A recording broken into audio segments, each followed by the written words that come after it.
Now, that's a very high price to pay for riding a bike with no light on it. Your life.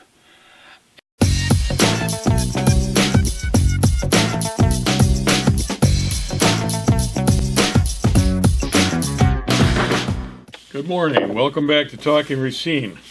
This is Mr. George Myers on my left side. Morning. Mr. Jim Spodek on my right, as per usual. Right. And I'm Dr. Ken Yorgan, your host. I'm just going to touch on something here a little bit.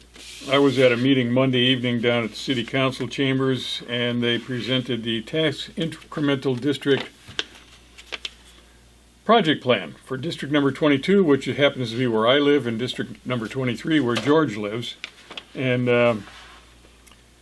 I wanted to know. I wanted to see a list of the properties. I'm just close to mine. You're the one living. You're the one living in the slum. Well, it wasn't a slum until I got there. I'm not.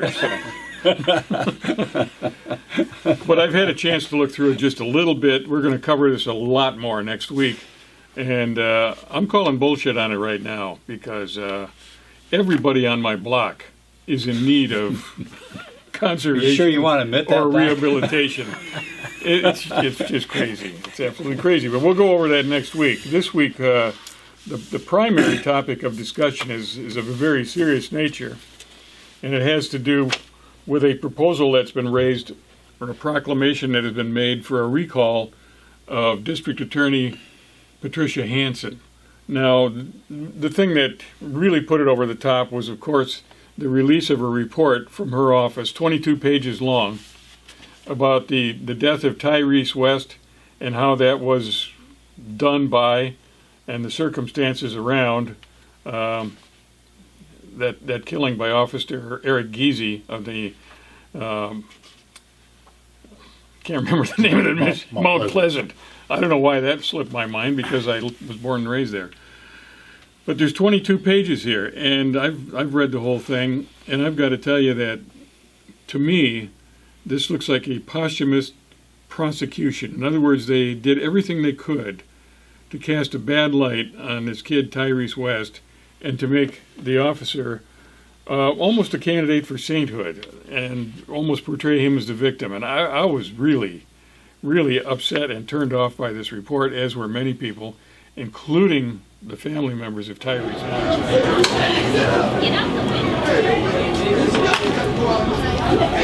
Excuse me. Pardon me. What do you gotta say? Nothing.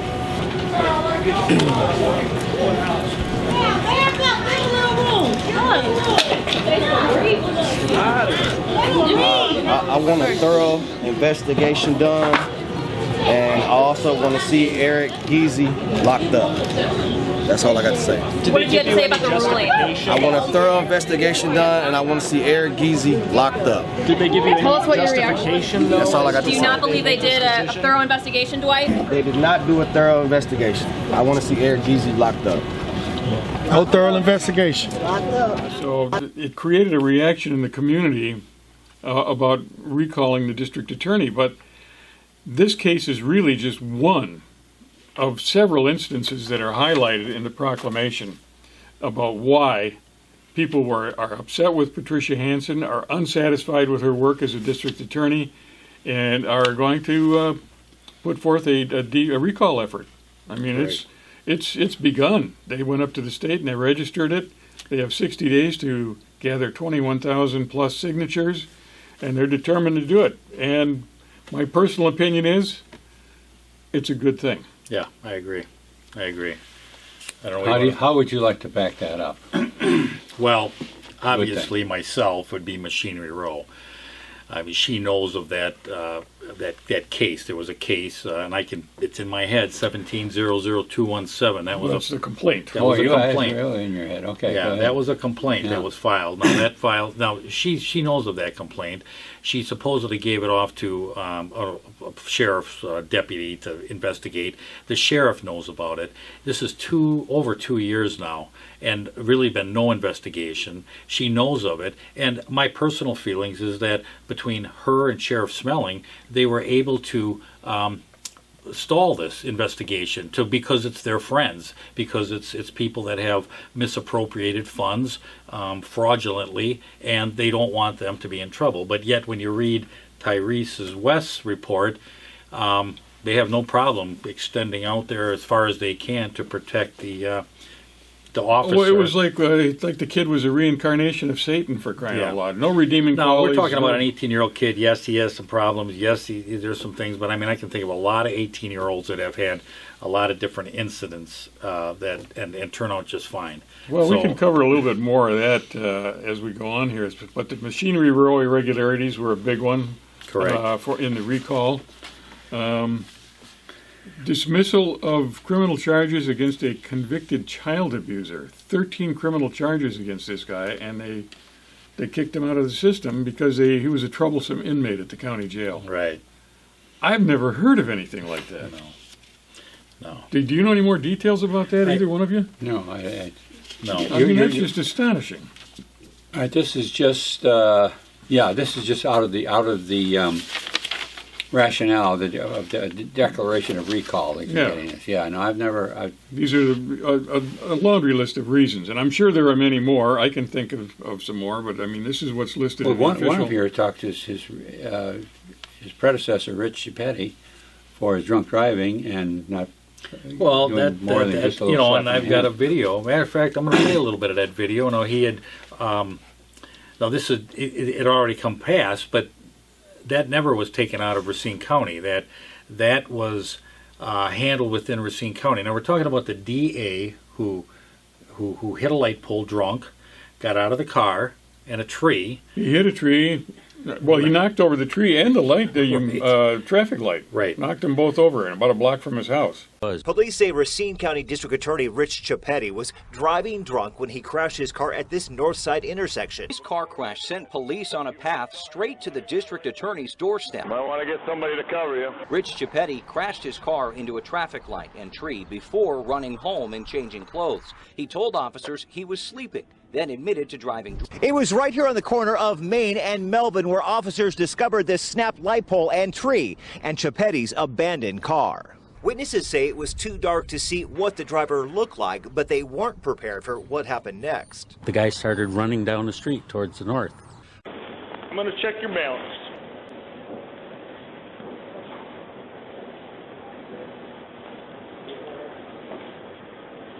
Guilty. Racine County District Attorney reaches a plea deal in his drunk driving case. The deal was announced late today. New at 10, the man handling the case tells 12 News the DA didn't get any special treatment. It became obvious that Mr. Chipetti had lied to police officers for a short period of time when they began the investigation. Deputy City Attorney Scott Letney says telling police he was asleep at the time of the accident got Chipetti slapped with an obstructing an officer charge. He's pleading guilty to all the violations. There's forfeitures of around $1,200 imposed, plus a driver's license revocation of a year. Assuming the judge accepts it, I can't imagine anything else will happen. Chipetti told 12 News he has no plans to resign from his position and apologized for his actions on Monday. Letney says there was no conflict of interest with the deal as he really doesn't know Chipetti. Ran home, changed clothes, lied. His wife lied for him. Well, when the police arrived at the house, because they recognized the vehicle and they knew the address, so they go to the home and they confront Rich. Well, they confronted the wife first. Didn't she say he was not there? Not there, right. Yeah. So, I mean, would that have happened with Tyrese? No, he would have been face down on the pavement. Right. So what I'm saying here is that this double standard of a DA, that's worthy of a recall to me. He paid his fines, he took responsibility. I'm not exactly sure that just any one person who would be convicted in the same situation would lose their entire livelihood over it. Because people come to the criminal justice system under similar circumstances and don't lose their job. But he did make the decision not to run again because he felt as though he had let people down. And I think that's attributable to his own character, his decision making and whether or not to stay in the office. And I'm proud of him and how he reacted to it and how he's come forward since then. He hasn't prosecuted a single case differently as a result of it. He hasn't given anyone more of a break, less of a break. And he's done 20 years of really good things for this county. So as far as the decision making went, and appropriately so, it should not lie with us in the office where we worked with him for many, many years. So do I personally approve of his decision making that night? Of course not. Of course not. I was up all night after I was contacted to let me know that he had been taken into custody. I don't know if I would have made the same decision. I'll say that he did to continue on. But that's a decision that he made for himself. And I think he's righted that with his decision in this race today. Lying to police is a crime, and this is an appropriate question, timing-wise, to follow up on the last one that you asked, sir, because I've talked to many police officers about this situation. They've all agreed with me that if they did this, they'd be fired. Because you have no credibility when you lie to police. And if a police officer did that, they'd be fired because there's no credibility. They can't be called as a witness. And if you can't testify as a police officer, what good are you? The integrity of the DA's office is similarly important here, and that was tarnished under the current administration by what he did, and it was tarnished by my opponent for dropping the ball in following up on it. If the President of the United States is incapacitated, the Vice President's job is to step in and do that job. Here, our district attorney was incapacitated by his own actions by lying to police. The deputy, Trisha Hanson, should have stepped in and done what countless DAs, elected DAs around the state do on a regular basis, and that is bring in a special prosecutor when your office is not capable of handling the case. We do this in Kenosha, Milwaukee does it, other counties do it around the state. We have situations in which, for whatever reason, somebody in our jurisdiction, it would be inappropriate for our office to prosecute. And it's the DA's job, or in this situation it fell to the deputy DA, to make the decision to bring in a special prosecutor for outside the jurisdiction to handle that case. This was the one chance that my opponent had in the last 4 years as deputy DA to actually act as the elected district attorney. And she dropped the ball. And she admits that. She says, I didn't have anything to do here, I didn't see the reports. There was a crime that occurred within this jurisdiction, and to act like it's somebody else's responsibility is to shirk your responsibility as the deputy DA and as the district attorney. So, And I mean, I see it personally with Machinery Row. I mean, that's blatantly stall tactics to keep the friends and cronies from being called on a carpet about the misappropriation of funds. Well, it's not necessarily listed here, but there is a complaint out in the community. I've heard it from many sources that she has not been effective at prosecuting drunk driving cases at all. Oftentimes just turns a blind eye to them. Here it says you have saved hawkish prosecution tactics for those expressing their anger over your previous decisions. In other words, people are upset with the way she's handled a lot of cases, and they'll say things on Facebook, although exercising very poor judgment by possible ambiguous threats on Facebook.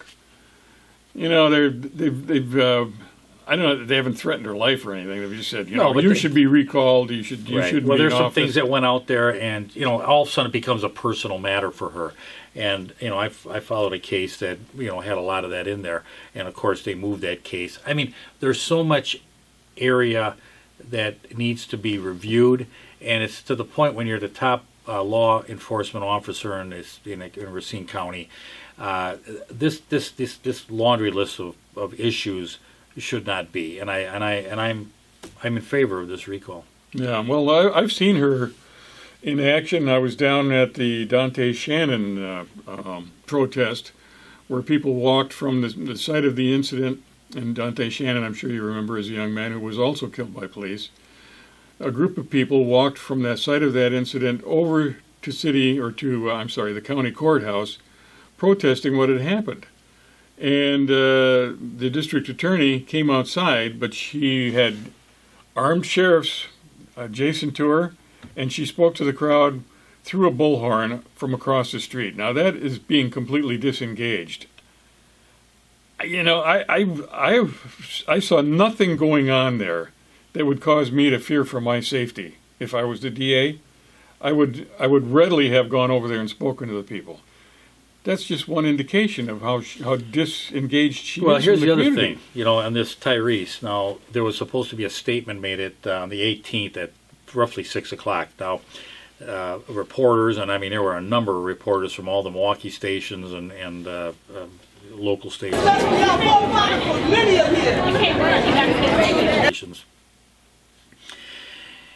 She took the family in, and obviously the family was going to get the word first, and then there was going to be an official statement. That official statement never came. It was 8:30 at night. They finally put out a statement stating that there's going to be no official statement. So you cannot address the community on an official statement. And that right there, when I heard that, I thought, there's an issue here. If I can't stand up and talk about what decision I've made, then I wanted to read the report, because there's something there that I'm not going to stand up, go on camera, and this is my report and I stand by it. There was something wrong, and we can touch on it if you want to. Well, you know, a couple of things that show up in this report. There was no dash cam during the incident where Tyrese West was killed. No dash cam footage. No body cam footage. No evidence of a call for backup. I mean, and there are excuses or reasoning generated why all of those things were malfunctioning or not implemented, so on and so forth. But you know where cameras were in working condition, good working condition, where they were actually taking film, and that happened at the protest of this whole case down at the county courthouse. They had drones, a couple of drones circulating above the scene, taking video recording of the crowd. But for some reason or another, the dash cam, the body cam, and the radio were all malfunctioning that evening. I mean, that's the kind of stuff that raises questions in people's minds. It causes people to distrust, and that's why we're having this recall. You know, as I look over this, I don't see where any of this is particularly out of step with what's going on in the rest of the counties. I'm sure there's favoritism and all that type of stuff going on there. And the reason I point this out, because there's an adage that I learned recently, and it goes something like this: just because everybody's doing it doesn't make it right. And I think when we look at this, maybe it's time for one of the counties to do something about their DA, who is showing favoritism, because I agree it's a political office. People get elected as Democrats or Republicans. I don't think it's particularly designated that way, but we know in the actuality of it tends to be a partisan race. And that's not okay either. So I would just invite, this is an interesting declaration here. I'm sure we can have it on our website. Mm-hmm. I think people should read it, and I tend to go along with what you said, Jim. Let's go ahead and do it, you know, and let's bring this type of thing out, see what the public says about it. But I think if it's brought out, we're apt to find ourselves with a new district attorney, and not that she's done anything out of step with the rest of the state. But the fact is, just because everybody's doing it that way doesn't make it right.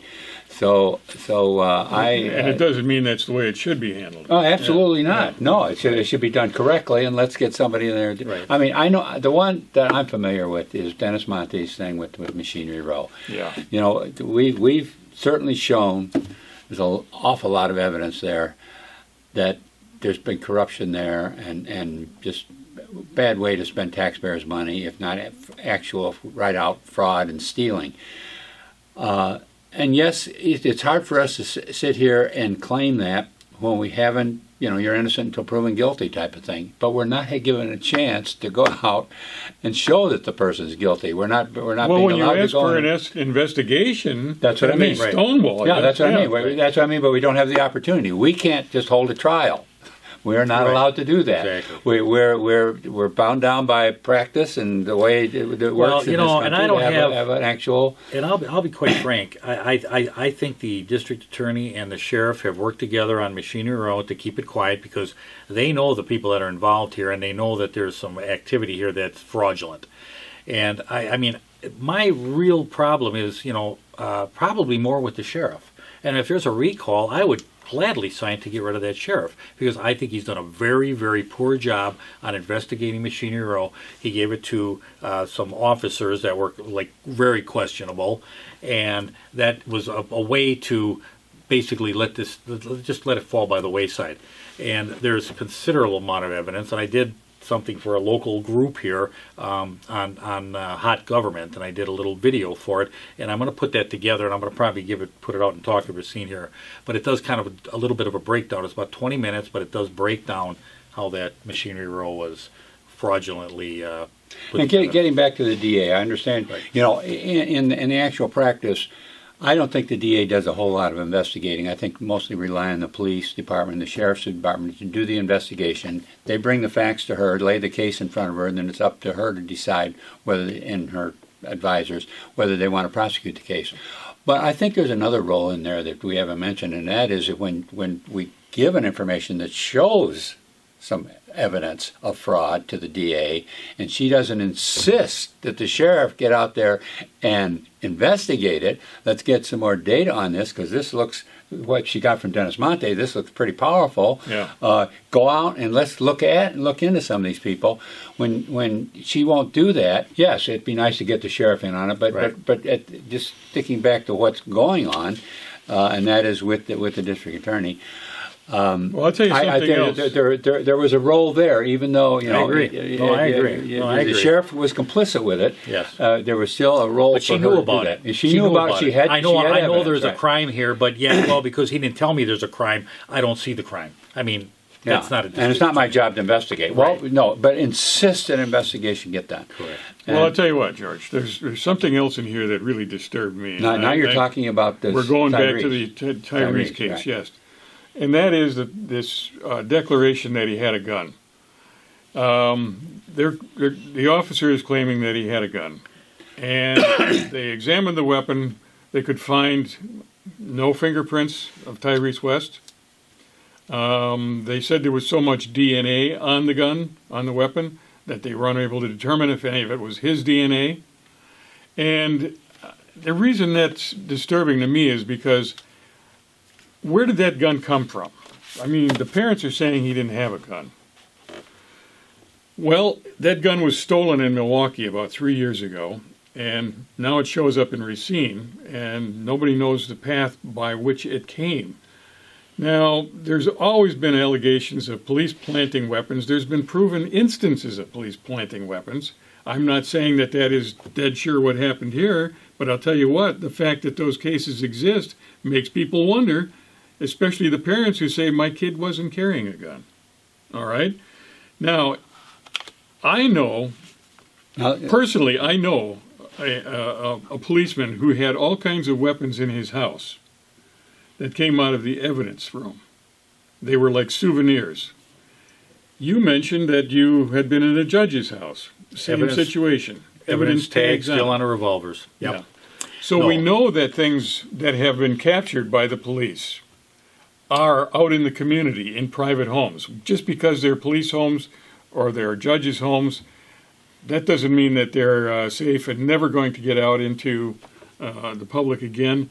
And also the fact that this policeman that I knew had weapons means that they're probably accessible to other police. So these stories of implantation of weapons on people at crime scenes, there's been proven instances of it. There has been our direct knowledge of the fact that certain members of the law enforcement community have weapons in their homes that belong in the evidence locker.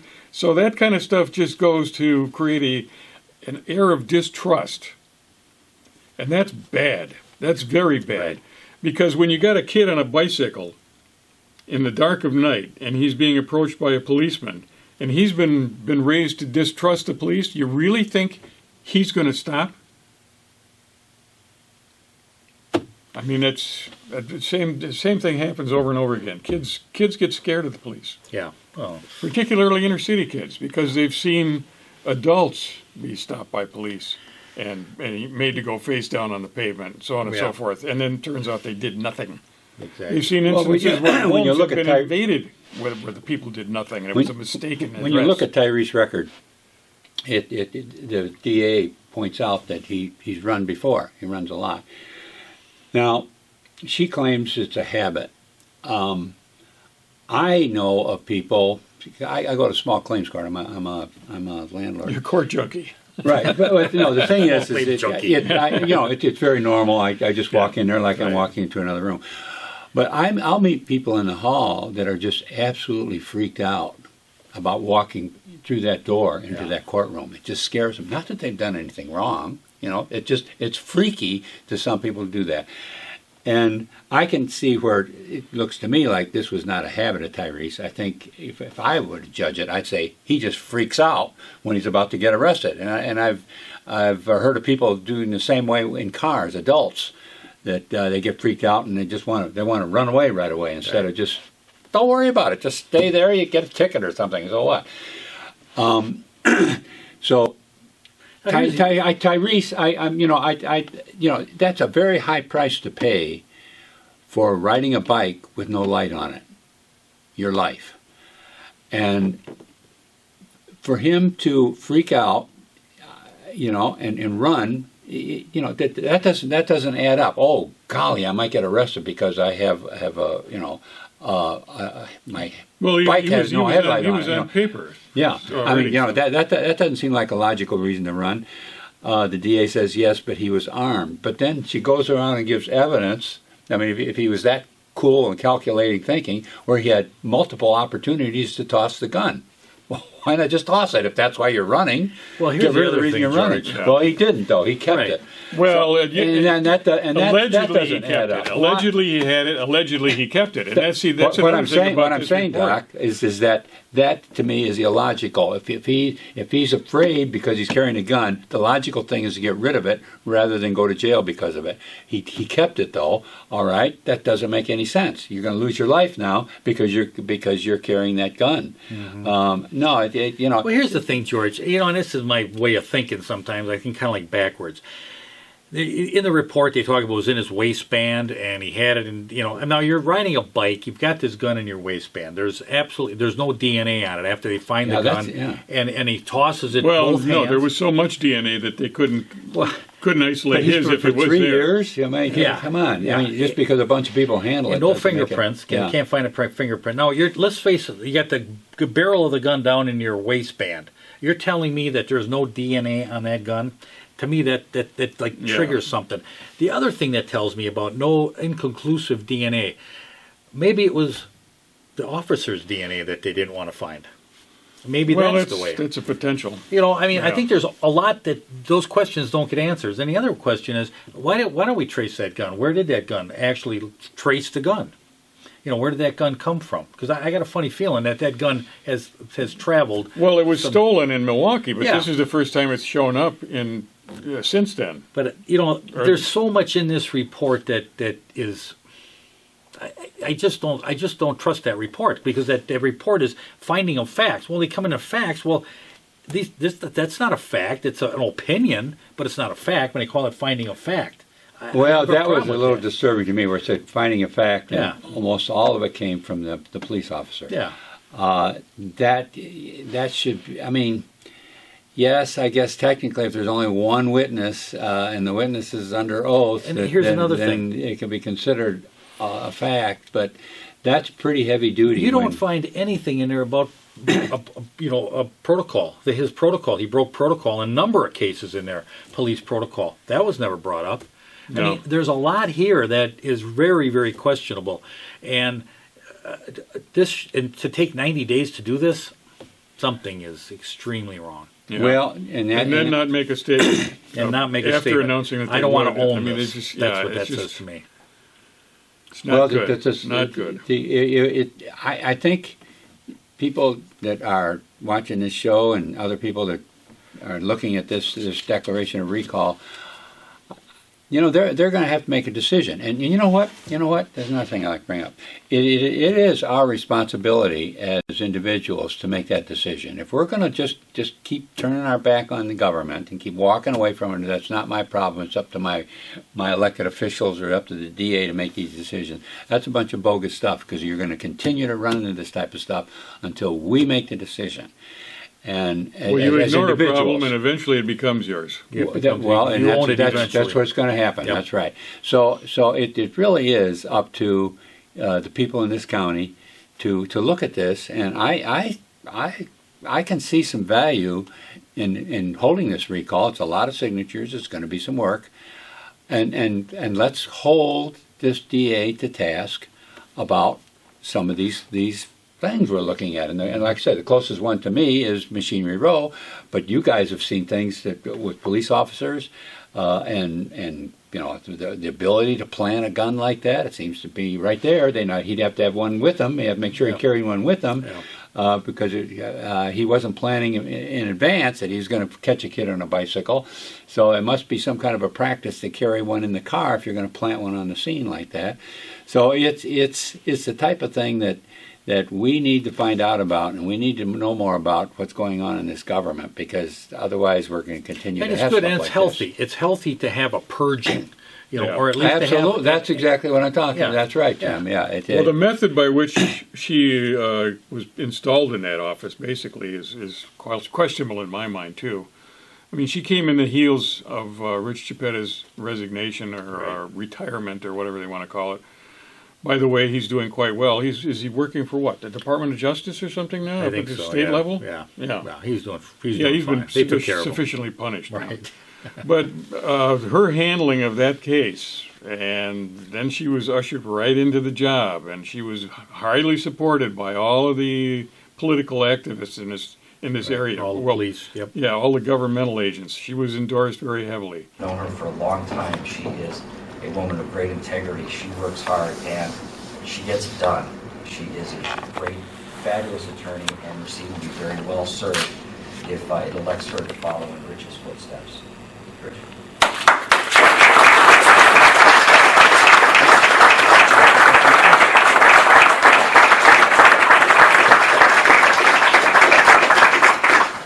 First of all, let me say thank you to everyone for being here today. As Rich said, we're like a big family around Racine County, and I appreciate everyone showing up today. So I am proud to be before you today, as Rich has already said, with our brothers and sisters that are here from all the law enforcement agencies today. I'm proud to say I have their support in my effort to run for district attorney. I want to thank Brad for making the trip down from Madison to be with us today. And I hope I can stand before you in November and tell you that I'm going to continue the great work that Rich has done and continue to do my best to advocate for justice for the citizens of Racine County. Thank you.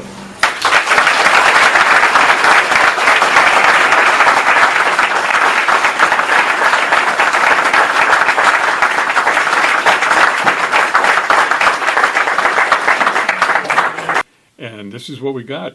Right. And I don't think that's the way to select officials, particularly the highest law enforcement official in the county. Be sure and watch us next week. We're going to follow up on this. We're also going to follow up on the TID districts. That's going to be voted on the 30th of September. So be sure and come back and see us next week.